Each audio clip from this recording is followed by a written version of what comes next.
Everyone, welcome to Metal Never Dies. I've seen a couple videos of this.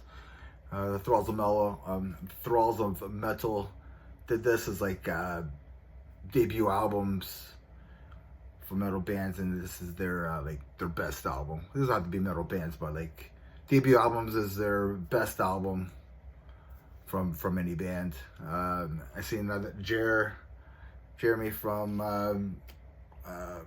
Metal Music Meltdown. He did it as well.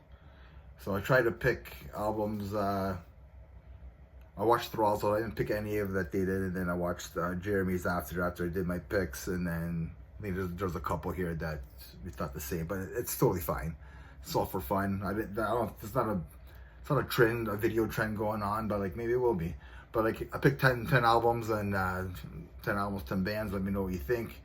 So number one, first album I have here, it's not a ranking, is Morbid Angel from 1989, their debut album, Altars of Madness. I think this is their best album. Yeah, you could make a complaint, you could argue the next two albums that they did, like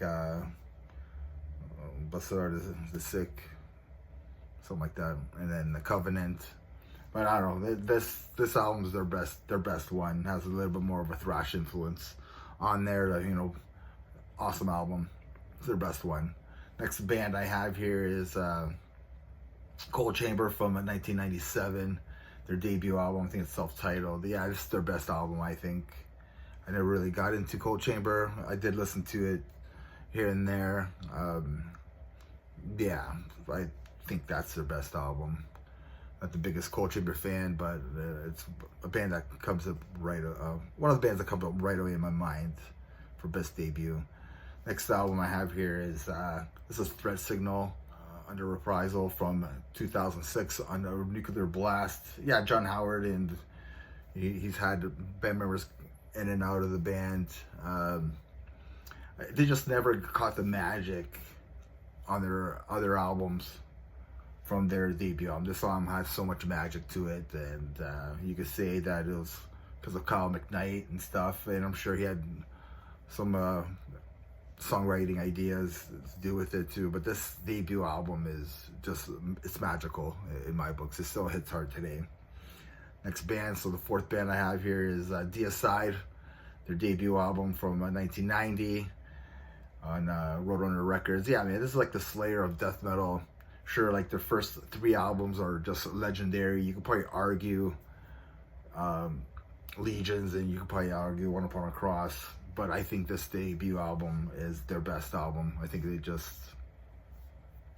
kind of stay and maintained a gradual, nothing too crazy off their songwriting from like that album to the album today. So anyways, yeah, so Deicide, yeah, their debut album for sure. Next album, could be an argument, I don't know, is Death Angel, The Ultraviolence from 1987. I do like a lot of their albums. I think they're all good, really good albums, especially later in their discography.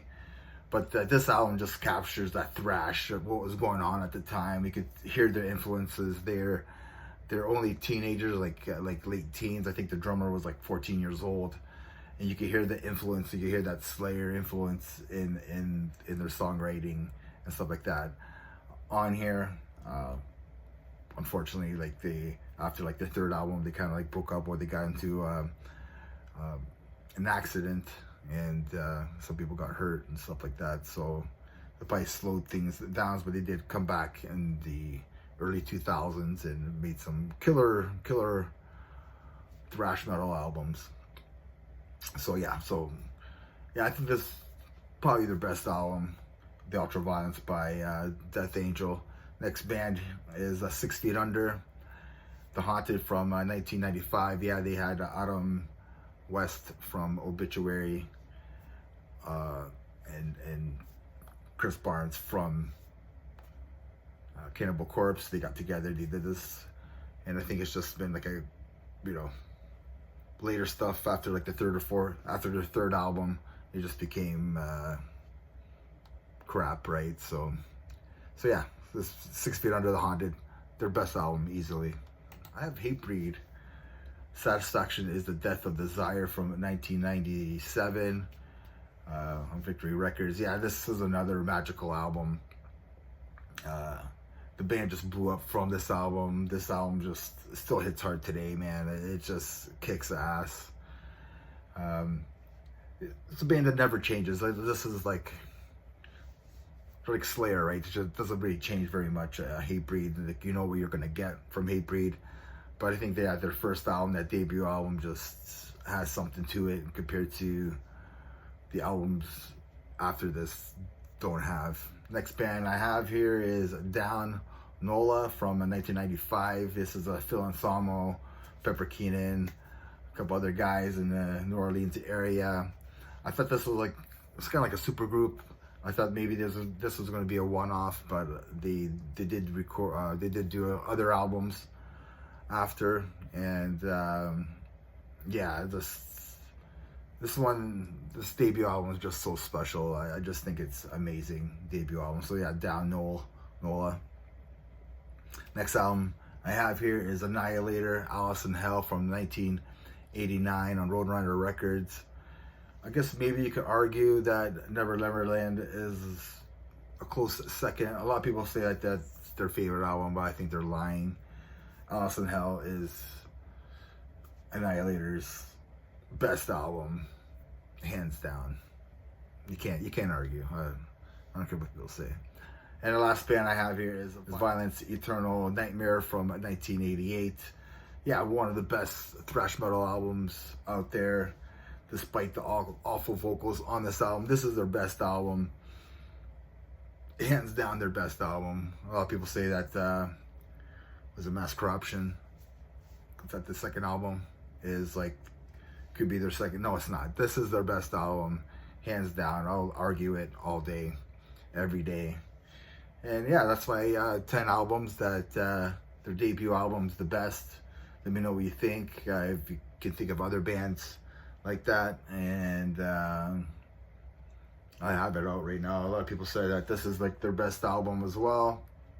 Let me know what you think. I just did their 30th anniversary for this album, so I have it out with me, beside me, because I'm just recording this video after the other video. And remember, everybody, metal never dies. Cheers.